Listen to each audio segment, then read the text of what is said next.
Arratsaldeon, gaur berton bildu gara 2026ko maiatzaren 28an arratsaldeko 7:00 udalaren ohiko bilkura egiteko. Etorri sarienok honakook sarie. Unai, Pepi, Iker, Amaia, Aritza, Amets, Irati, Gorka, Naiara eta Javi. Beharrezko kueruma dauenez, organoa eratutzat emoten da. Aztergaiak urrengoak dira. Lehenengoko puntue 2026ko apirilaren 30ean egindako ohiko bilkuraren akta onetsi hala behar balitz. Inok ekarpenik edo badako honen inguruen? 2026ko apirilaren 30eko akta onartzeko aldeko botoak orduan, hau batez. Bigarren puntua, alkatetzaren dekretuen berri ematea 2026ko 166 221 166 obligazioen ordainketa onartzea, 167 obligazioen ordainketa onartzea, 168 TAO zerbitzu publikoa prozedura irekiaren bidez kontratatzeko espedientea eta baldintza agiriak onartzea, 169 altza porru erromeria taldeari kontratu txikia esleitzea zuzeneko emanaldia egiteko. 170 Andoni Oiokiegi Olaetxe jaunari kontratu txikia esleitzea emanaldia egiteko. 171 bitarteko udaltzain izateari egindako ukoa onartzea. 172 udaltzain bat bitarteko funtzionario izendatzea praktiketan. 173 Kenbest SL enpresari kontratu txikia esleitzea desfibriladoreak hornitzeko. 174 Bentako Landa kalea 6 eraikineko beheko solairuan dagoen lokala banatzeko lizentzia ematea. 175 Alaitasuna pilota taldeari tabernaldeko frontoia erabiltzeko baimena ematea. 176 hiri trafikoko bide segurtasuneko arau haustengatik zehapen espedienteak hastea. 177 familia baten erroldatze eskaera onartzea. 178 fatxada bat konpontzeko obren amaierako dokumentazioa onartzea eta behin betiko kitapena egitea. 179 baserri bateko teilatua bergaitzeko lanen amaierako dokumentazioa onartzea eta kitapena egitea. 180 Birjilandako bideko saneamendu biltzailea birgaitzeko obra kontratu txikia esleitzea Technical Piping SL enpresari. 181 Bakioko udalerriko bide garbiketa indartzeko zerbitzuaren kontratu espedientea eta baldintza agiriak onartzea prozedura ireki supersimplifikatu bidez. 182 nominak ordaintzeko ebazpena, 183 musika eskolako bigarren hiruhilekoari dagokion prezio publikoen errolda onestea. 184 pintura eskolako bigarren hiruhilekoari dagokion prezio publikoen errolda onestea. 185 Biarritz eraikinaren fatxada berritzeko obren amaierako dokumentazioa onartzea eta kitapena egitea. 186 Ziduri eraikinaren ingurua iragaz gaizteko obra lizentzia ematea. 187, 188, 189 eta 190 obligazioen ordainketa onartzea. 191 Basigoko jaiak ospatzeko udal baimena. 192 probalekua erabiltzeko udal baimena. 193 Txakolingunean hitzaldi bat egiteko udal materialak lagatzea. 194 baserri baten teilatua bergaitzeko obra lizentzia ematea. 195 obligazioen ordainketa onartzea. 196 familia bakarreko etxebizitza bat lehenengoz okupatzeko lizentzia ematea. 197 2026/006 bat zehapen espedientean instruktore berria izendatzea. 198 obligazioen ordainketa onartzea. 199 aldi baterako behar ginen lanpoltza sortzeko hautaketa prozesuan onartutakoen eta baztertutakoen behin-behineko zerrenda onartzea. 200 euskeraren sasoieda ekimena egiteko udal baimena. 201 datu base juridikorako arpidetza zerbitzurako kontratu txikia Aranzadi Lalei S.A.U. enpresari esleitzea. 202 udal langile bati 3 urteko bat onartzea. 203 Soluciones al Agua y Bombeo SLU enpresari kontratu txikia esleitzea Zubiaurreko ponpaketarako elektropompa eskuratzeko. 204 Euskararen sasoie ekimenaren barruan egongo diren kontzertuetarako soinu teknikari zerbitzurako kontratu txikia Infotronic CB enpresari esleitzea. 205 etxebizitza tasatu bat eskualdatzeko baimena ematea. 206 interesdun bati trakzio mekanikoko ibilgailuen gaineko zergako diru sarrerak itzultzeko ebazpena. 207 obligazioen ordainketa onartzea. 208 Bakioko kiroldegiko aparkalekua eraberritzeko proiektuaren aldaketak errazteko kontratu txikia David Astigarragari esleitzea. 209 Bakioko txoperako aparkalekua hobetzeko proiektua idazteko kontratu txikia David Astigarragari esleitzea. 210 Unidad Norte Limpiezas enpresari kontratu txikia esleitzea Bakioko hondartzako erdialdea eta bainuak garbitzeko 2026ko hondartza denboraldian. 211 Tauren lizitazio prozesuan kontratazio mailaren balorazioa eta adjudikazio proposamena onartzea eta hautatutako enpresa lizitatzaileari dokumentazioa aurkezteko errekerimendua egitea. 212 Udaltzain bati dagozkion 3 urtekoak onartzea. 213 behar ginen aldi baterako lanpoltza sortzeko oinarri arautzaileak aldatzeko ebazpena. 214 obligazioen ordainketa onartzea. 215 baserri bat birgaitzeko obren lizentziaren epea amaitu dela jakinarazteko ebazpena. 216 aholkularitza juridiko espezializatuko zerbitzu presentziala kontratatzeko espedientea eta baldintza agiriak onartzea. 217 Protek enpresa jarritako 3.400 euroko fidantza itzultzea. 218 turismo mahaiko kideei zuzendutako argazki zein diseinu komunikazioa prestakuntza saioetarako kontratu txikia esleitzea. Jon Azpururi. 219 Bultzatu fundazioari esleitzea laguntza teknikoen udal banku bat ezarri kudeatu eta garatzeko zerbitzuaren kontratu txikia. 220 probalekua erabiltzeko udal baimena. 221 ikastxiki bakio surf proba egiteko udal baimena. Horrek dekreto guztiak horrenganin galderarik, azalpenik. Ez badauen, dekretuen barri emonda geratzen da. 3. puntue, 2026ko ekitaldiari dagokionez, Bakioko kultura eta kirol elkarteek diru laguntzak eskatzeko oinarriak eta deialdia onartu hala behar balitz. Bueno, nada kargune da, Bakioko edo Bakizoko elkartieri diru laguntzak emoteko oinarrien onarpena, orduen, igezko bide berdine segi dute, 30.000 euroko partide bat ipindugu prest elkartiei diru emoteko, kontutan hartu behar da, igez 25.000 inguru gazte zirela, berez, 30.000 euro gaz, pentsetan dugu, batuko dugula edo betetuko dugula behar izan hori. Orduen, oinarrizek diru laguntzak emoteko epea irailaren 18 o eskaerak egiteko epea irailaren 18an amaituko da, eta baloratzerako orduan kontutan hartuko direna dire alde batetik euskararen erabilera sustatzea eta proiektua euskaraz garatzea, berdintasuna sustatzea gizon eta emakumeen artean, taldearen inplikazioa eta lankidetza udalak antolatutako edo herrizen antolatu diren jarduera desberdinetan, kontutan hartu behar dugu diru laguntza honen helburua hori dela, dirua emoten daki elkartieri, batez be, herrizen dekien inplikazioagatik eta horrek dekon interes orokorragatik. Beste alde batetik, proiektuaren beraren esogarriak bere baloreko dire, eta 20 puntu banatuko dire, bestelako irizpide batzuk baloreta.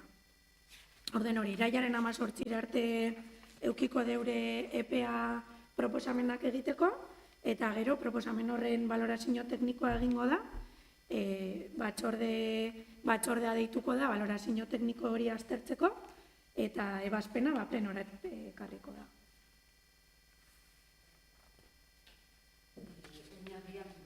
zaiko aldizkari ofizialera botaten diez publikaten, eta hortik hurrengoko gonetik hasten da epie aurkeztuteko eskabidiek. Galderarik edo azalpenik honen inguruen? Ez badauen, 2026an herriko kultura eta kirol elkarteak diru laguntzak eskatzeko oinarriak eta deialdia onartzearen aldeko botoak? Aho batez. Laugarren puntue, hala badagokio 2026ko basoaren azterketak euskaraz pasatzearen aldeko sostengu mozioa onartu. Bueno, hemen proposatzen dutena da, maiganean iztea gai hau, batez be, ez dugulako eukin denborarik aztertzeko danon artean eta mozio bateratu bat adosteko. Orduen, proposatzen dutena da maiganean iztea eta gero urrengo koordinazio batzordean aztertu eta urrengo plenora edo urrengora ekartzea. Bozkatuko dugu orduen, bertan bera hitzitzeko momentu honetan mozio hau eta urrengo batzordean aztertzeko eta urrengoko plenora ekarteko. Botoak alde? Aho batez. Bosgarren puntue, hala badagokio foruen abolizioaren 150. Urteurrena eta alkateen mugimenduaren 50. Urteurrena mozioa onartu. Irakurrengo dut mozioa. 2026 urtea garrantzi historiko eta politiko berezia du Euskal Herriarentzat. Izan ere, beste zenbait mugarriren artean, ala nola, Eusko Jaurlaritza eratu zera 80 urte betetzen dira, aurten bi efemeride nagusi ditugu. Batetik, 1876ko uztailaren 21ko foruen abolizioaren 150. Urteurrena, eta bestetik, 1976an Bergaran bildu zen alkateen mugimenduaren 50. Urteurrena. 1876ko uztailaren 21ko legeak Araba, Bizkaia eta Gipuzkoako foru erregimenaren abolizioa ekarri zuen, bigarren karlistadaren amaieran den testu inguruan. Nafarroa garaiaren kasuan, foru araubidearen eraldaketa eta burujabetza instituzionalaren murrizketa sakona lehenago gertatu zen. 1851ko lege hitzartuaren bidez lehen karlistadaren ondoren. Lehenengo, 1789, 1790 urteen artean, Frantziako iraultzaren eskutik, Lapurdi, Nafarroa Behera eta Zuberoako euskal lurraldeen eskubide historikoen abolizioa gertatu zen. Hiru prozesu horiek bakoitza bere une historikoan eta bere berezitasunekin Euskal Herriko lurraldeek mendeetan garatutako instituzio eskubide historiko eta burujabetza politikoaren galera eta murrizketa ekarri zuten. Erabaki haiek herri borondatearen gainetik ezarri ziren eta ondorio sakonak izan zituzten Euskal Herriaren egituraketa instituzionalean, lurralde artikulazioan eta autogobernuan. 1876ko abolizio hartatik, mende bat geroago, 1976ko uztailaren 21ean, frankismoaren amaieraren testuinguruan eta trantsizio politikoaren atarian, Euskal Herriko hainbat udal ordezkari Bergaran bildu ziren. Alkateen mugimenduak foruen abolizioaren mendeurrena baliatu zuen Euskal Herriaren nortasun nazionala, eskubide historikoak, udal tradizio demokratikoa eta autogobernurako nahia aldarrikatzeko. 1976ko adierazpen hartan jasotako espirituak gaurkotasun osoa du oraindik ere. Izan ere, udalerriek Euskal Herriaren historian izan duten eginkizun politiko eta instituzionala funtsezkoa izan da, eta gaur egun ere udalerakundeek herritarren borondate demokratikoaren adierazpide hurbilena izaten jarraitzen dute. Bergaran izan ziren alkateek eta zinegotziek aitortu zuten ez zitzaiela samurra gertatu herriaren nahia eta erabakia ulertu eta argitara ematean beren gain hartu zuten erantzunkizuna betetzea. Hala ere, haiek uste zuten heldu zela garaia argi eta garbi adierazteko herriaren eskubide politikoak iraungi ezinak eta uka ezinak direla. Auziaren benetako funtsa ez bait zegoen foraltasun zaharrean, eskubide historiko horiek eguneratzean baizik. Foruek adierazten zituzten subiranotasun eremuak Euskal Nazi ikuspegitik gaur egunera eta etorkizunera proiektatzean alegia. Orduan bezala, bizi dugun egoera honetan ere desafio berriei ekin beharrez aurkitzen gara eta argi aldarrikatu nahi dugu etorkizunako gizarte erronkei erantzun baikor bat eman ahal izateko Euskal Herritarren ahotsak bere lekua behar duela, hitzaren eta erabakiaren jabe behar dugula izan. Oso garrantzitsua da une hau hartu behar ditugun erabakietan asmatzeko. Erantzunkidetasun politiko eta sozialaren garaia da. Gure herria eta bere jendea aurrera ateratzeko ordua. Garapen ekonomikoa, gizarte justizia eta subiranotasun politikoa oinarritzat hartuta.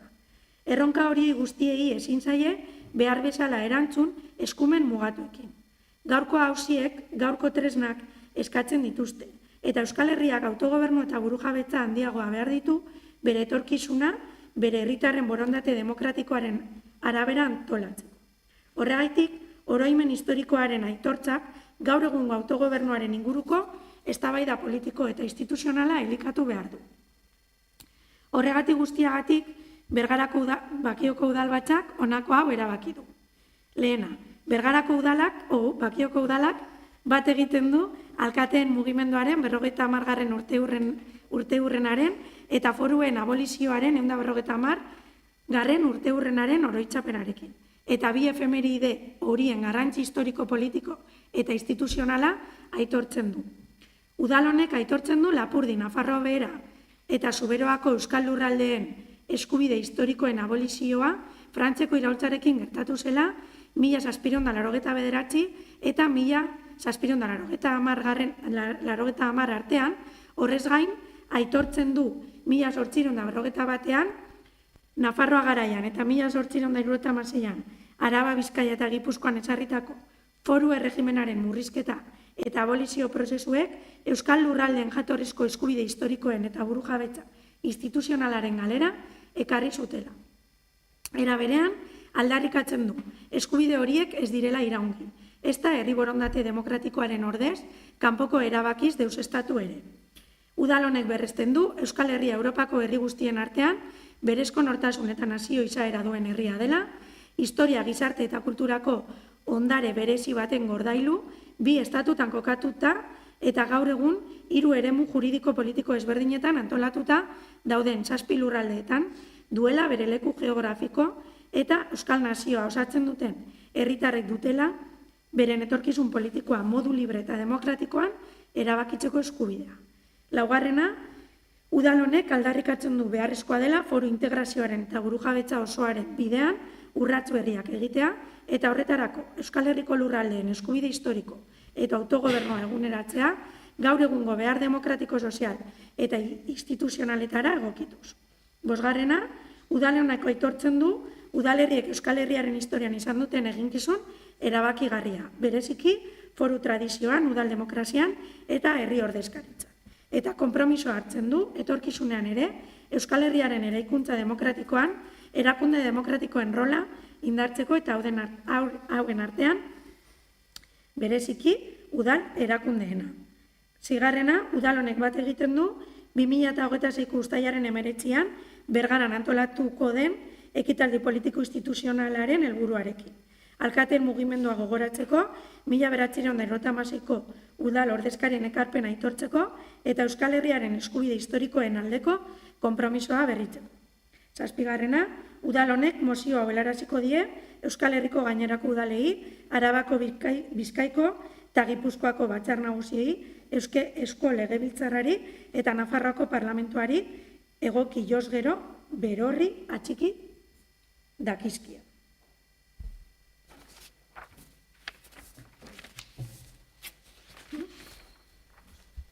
Ekarpenik ez badagoen, ez? Bozkatzera pasako, foruen abolizioaren 150 urteurrena eta alkateen mugimenduaren 50. urteurrena mozioaren aldeko botoak, hau batez, 6. puntue Bizkaibuseko lineen aurreproiektuari egindako alegazio idazkien berri ematean. Bueno, hemen dakargune da, hori berri emotea, dakizuen moduan, Bizkaiko Foru Aldundiak Bizkaibus linea berrien aurreproiektua aurkeztu du, alegazioak egiteko epe bat zabaldu deu, alegazio epe horretan bai erakunde desberdinak eta bai herritarrek eure bai alegazioak ipini ahal izan deuriez, eta orden ja epea bukatuta, uste dugu interesantea dela, osoko bilkuraren bitartez, aurkeztu dan txostenaren nondik norakoak edo azaltzea. Lehenengo eta behin, bakizoko zelan egin dugun txosten hau, bakizoko dalak zelan egin dugun txosten hau, alde batetik zabaldu gendun epie, informazioa zabaldu gendun, herritarrak eurek, zuzenean gure badeure, alegazioa ipinteko, baina aukera amon gendun bebai, parte hartu @bakio.eus elbide elektronikoaren bitartez, jendeak deko zen proposamen desberdinak udalera helarazi, udalak bere egin, aztertu bere egin, eta txostenean txertatuteko. Orden, epe hori akabeta 19 proposamen jaso doguz, orden, 19 proposamen horrek erabatera edo bestera txertatu egin doguz gure txostenean, orduan esan aldogu gure txostenak edo udalaren txostenak, deko zela alde batetik herritarren ekarpenak, azkenengo urte luzeetan herritarrek egin deuri esan beste hainbat ekarpen desberdin, eta beste alde batetik bi txosten eukidoguz kontutan alegazioak ipintzeko orduan.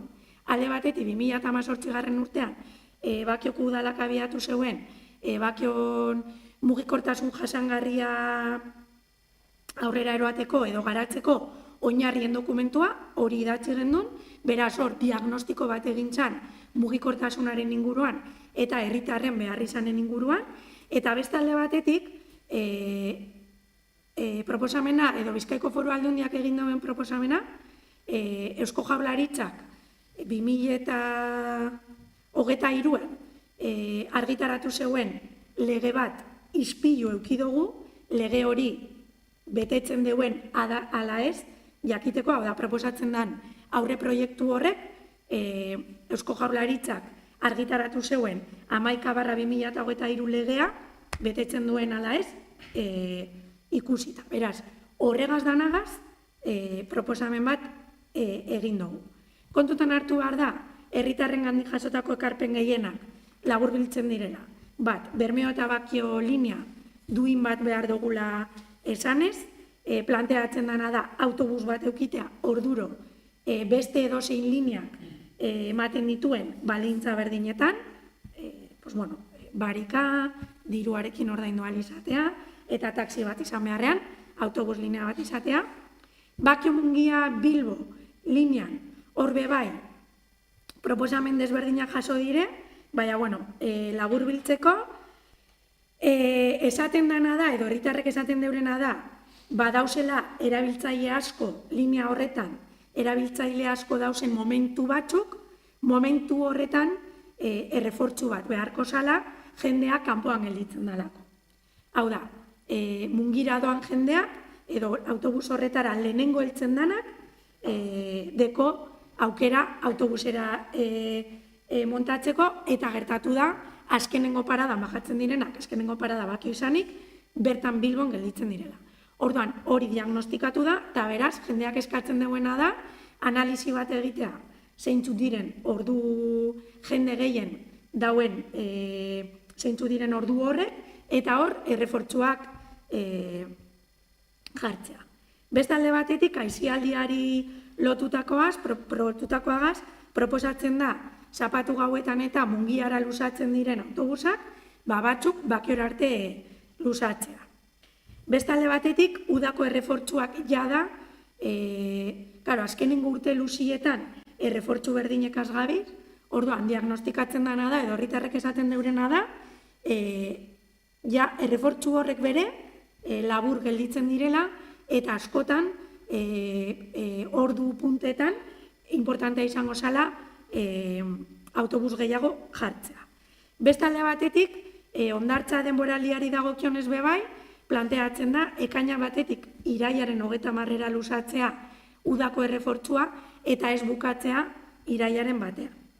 Gero, bestelako proposamenen artean, planteatzen dena da, Mungian, baldin eta Bakiok, bai EHU-ra, edo Urdulizera, edo Deriora, urtean zehar, linearik espadegukiko bere, Mungia izatea gune zentrala, eta bertan kontutan hartzea bakiok dituen beharrizanak ordutegiak finkatzerako orduan. Eta beraz, izatea konexio duin bat. Hori herritarrei dagokionez. Ispilu eginda planteatzen den hori Eusko Jaurlaritzak 2023an argitaratu zuen mugikortasun jasangarriaren legeagaz, hor hainbat printzipio eta hainbat artikulu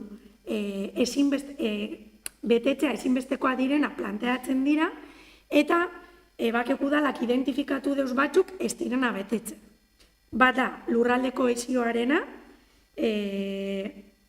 hau da, uste dugu gaur egun planteatzen diren lineak ez dutela Bakio Bizkaiarekin kohesio duin bat edo ez dutela planteatzen kohesio duin bat. Bestalde batetik, legeak ezartzen du herritarren derrigorrezko mugimenduek lehentasuna izan behar dutela, hezkuntzari eta osasunari lotuta, uste dugu ispiluan jarrita ez duela printzipio hori edo artikulu horrek ez dituela betetzen, eta bestalde batetik planteatzen du legeak ere bai, pertsonen mugikortasun iraunkorra izan behar dela, hau da, pertsonek badaukatela edo herritarrek badaukatela mugikortasun iraunkor bat izateko eskubidea.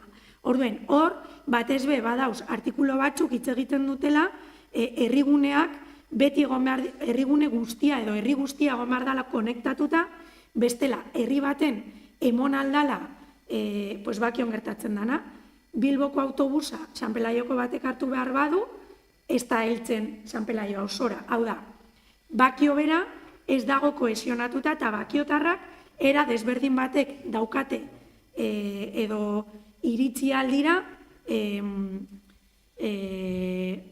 linea horretara.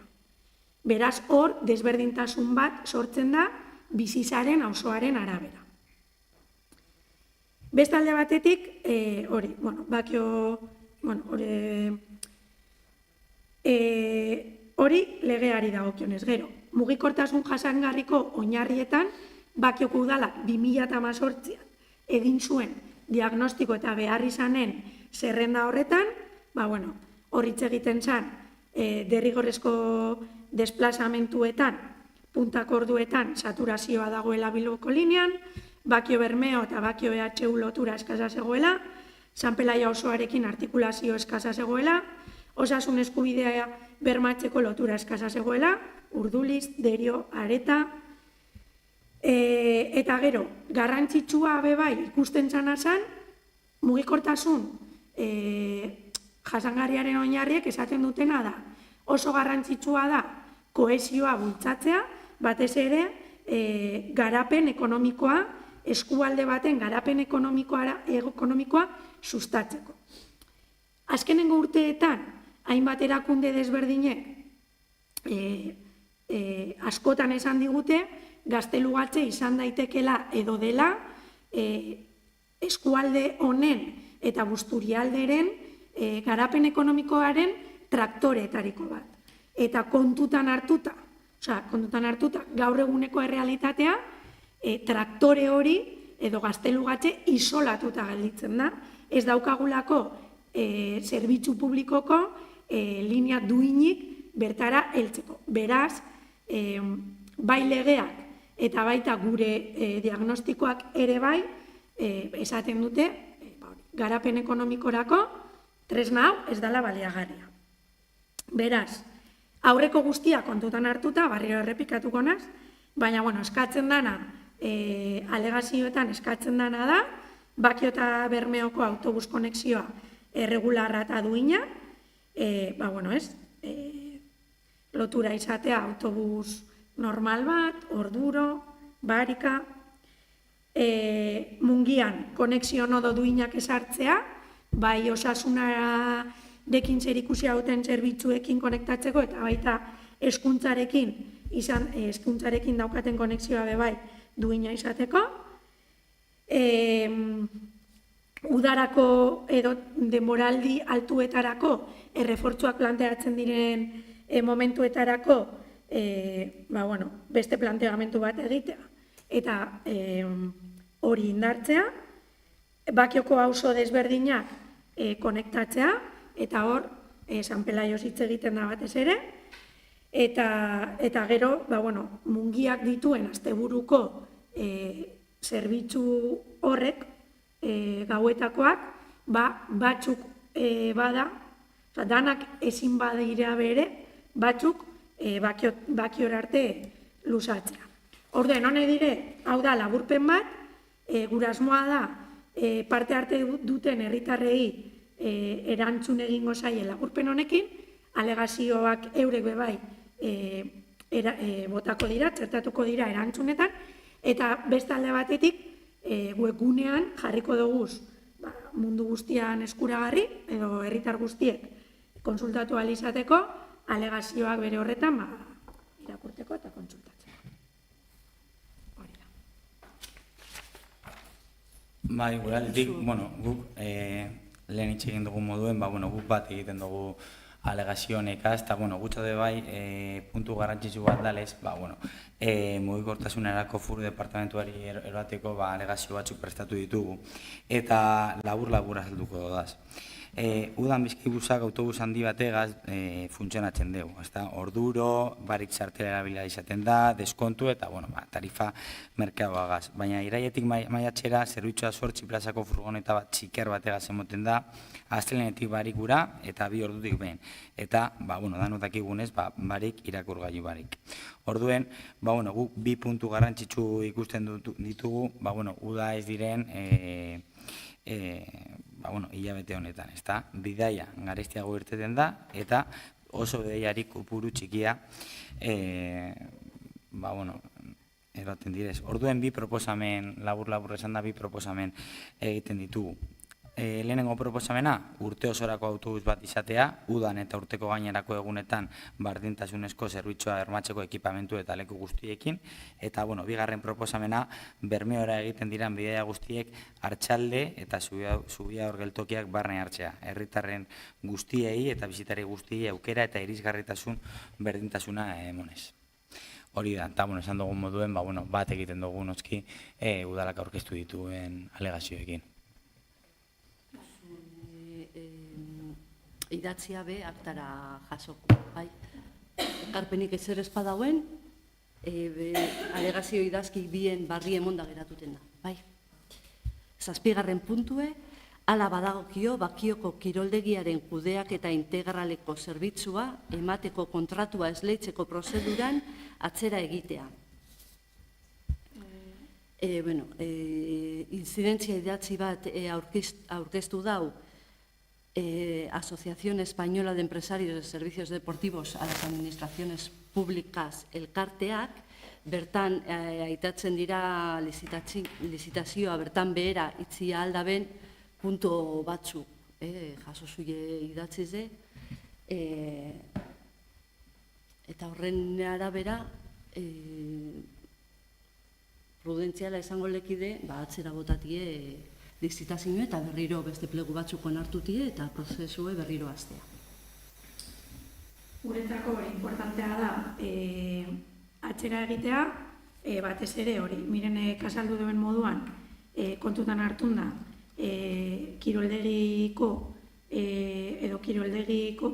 kontratuak, kiroldegia kudeatzeko kontratuak herri honetan daukan garrantzia kontutan izan da, uste dugu eurek planteatzen dituzten kontu batzuek garrantzi importantea dekiela, batez ere bi azpimarratuko gainkez, alde batetik guk kontratu legeak kontutan hartuta prozedura irekia planteatu gendun, eurek esaten deure prozedura irekia barik beste prozedura bat egin behar dugula, hainbat kontsulta egin duguz, hainbat abokaturekin eta erakunderekin kontsultatu dugu, eta uste dugu, prudentziaz onartu egingo dugula. Eta bestalde batetik, planteatzen dutena da, azkenean 4 urtetarako esleipen bat planteatzen denez, eta horrek daukan kostu, €1.000.000 baino, kostua €1.000.000 baino gehiago dalez,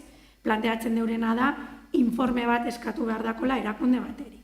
Orduan, uste hor bere arrazoia dekiela uste dugu, orduan, pentsetan dugu hobeto dala atzera egin, hori dana prestatu, eta aleketarinan barriro kontratua, osea, pliegoak barriro ekartea. Orduan, bueno, guk baloratzen dugu dela forma arazo bat, ez da inbeste fondoan edo sakonean egon aldan arazo bat, forma arazo bat da, orduan, garaiz gaude zuzentzeko eta barriro ataratzeko.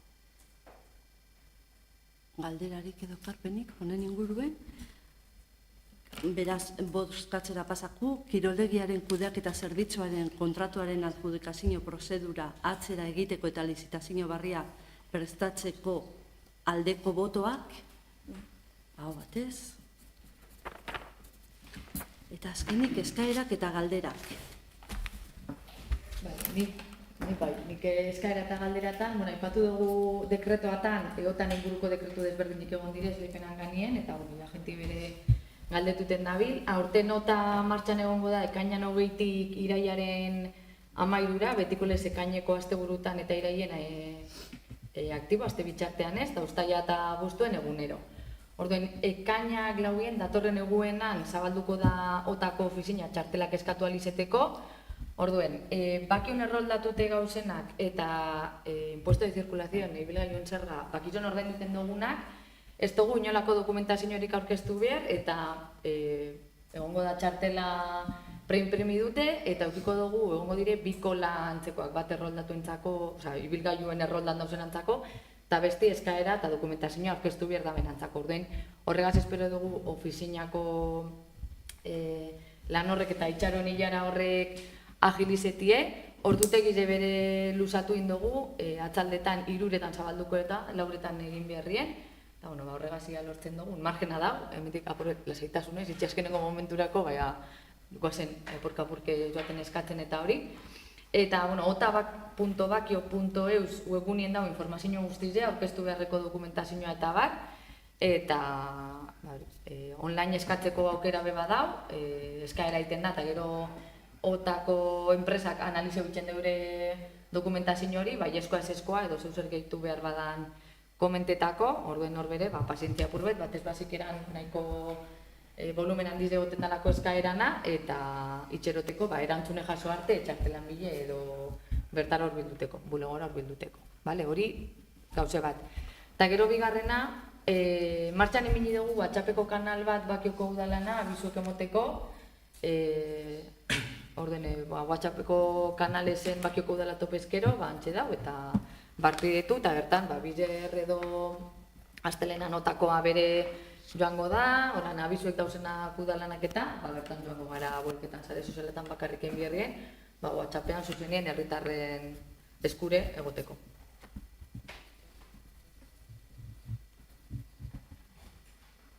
Zerbitza hau espadagoen, bukatutzat emongu, 7 eta 40 zenien, 8 egitzen.